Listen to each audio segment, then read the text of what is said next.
দাদু, আজ তো বিজয়ের মাস। সবাই বলে 16ই ডিসেম্বর আমাদের গৌরবের দিন। কিন্তু দাদু, আমাদের দেশটা কিভাবে স্বাধীন হলো? মুক্তিযোদ্ধারা কিভাবে লড়াই করেছিলেন?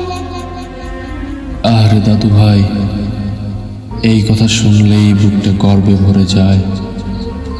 চলো, তোমাকে আজ সেই দিনের গল্প শোনাই, যে গল্পে আছে রক্ত, কান্না আর বীরত্ব।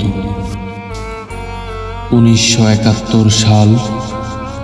তখন আমাদের দেশ পাকিস্তানের দমন পীড়নে অন্ধকারে ডুবেছিল।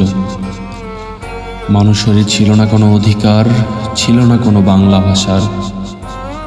বাংলার ভাষাকে অবহেলা করা হতো। একদিন যখন পাকিস্তানি সেনারা নিরীহ মানুষকে হত্যা করতে শুরু করলো,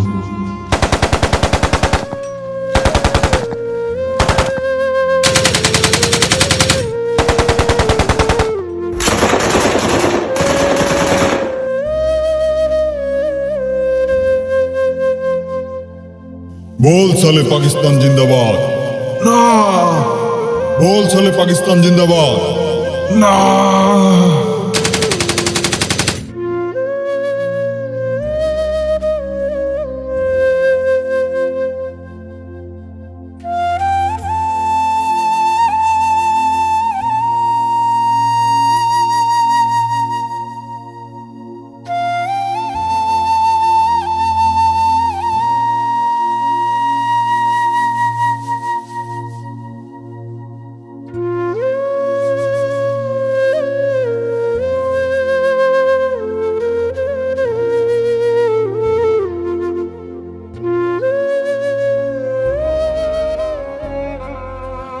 আমাদের যুবকেরা, ছাত্ররা, কৃষক, শ্রমিক সবাই অস্ত্র তুলে নিল।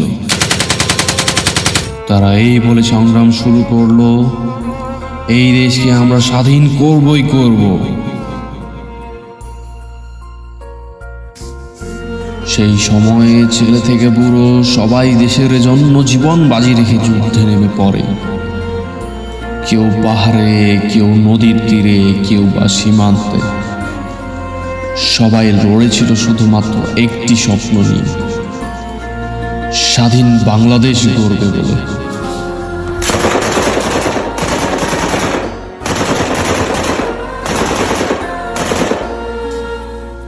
অনেকে হয়েছে ঘর ছাড়া, কেউ আবার হারিয়েছে তার মা বাবা।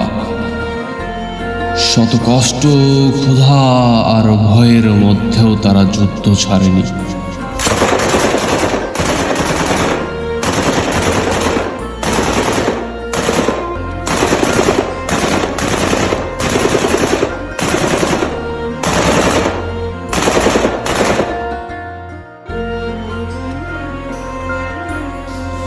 অবশেষে 9 মাসের রক্তক্ষয়ী যুদ্ধের পর 16ই ডিসেম্বর পাকিস্তানি বাহিনী আত্মসমর্পণ করল। ঢাকার রেসকোর্স ময়দানে যখন পাকিস্তান তাদের অস্ত্র নামিয়ে রাখল, তখন পুরো বাংলায় শোনা গেল বিজয়ের স্লোগান। স্বাধীন হয়েছে বাংলাদেশ, স্বাধীন এবার বাংলা ভাষা।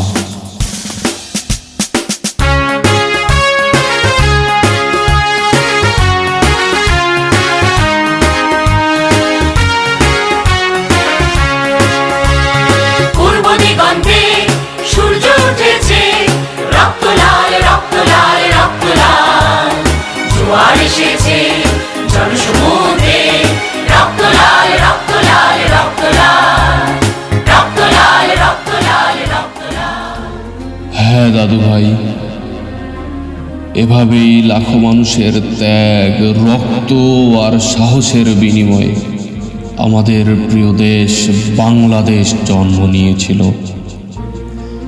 দাদু ভাই, এভাবেই আমাদের বাংলাদেশ তৈরি হয়েছিল, স্বাধীন বাংলাদেশ।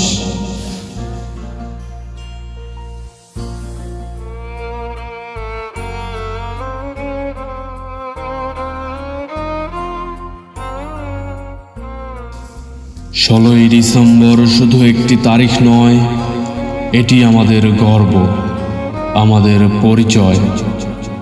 আমরা আজ সেই বীর শহীদদের প্রতি গভীর শ্রদ্ধা জানাই, যাদের রক্তের বিনিময়ে গড়েছে আজকের স্বাধীন বাংলাদেশ।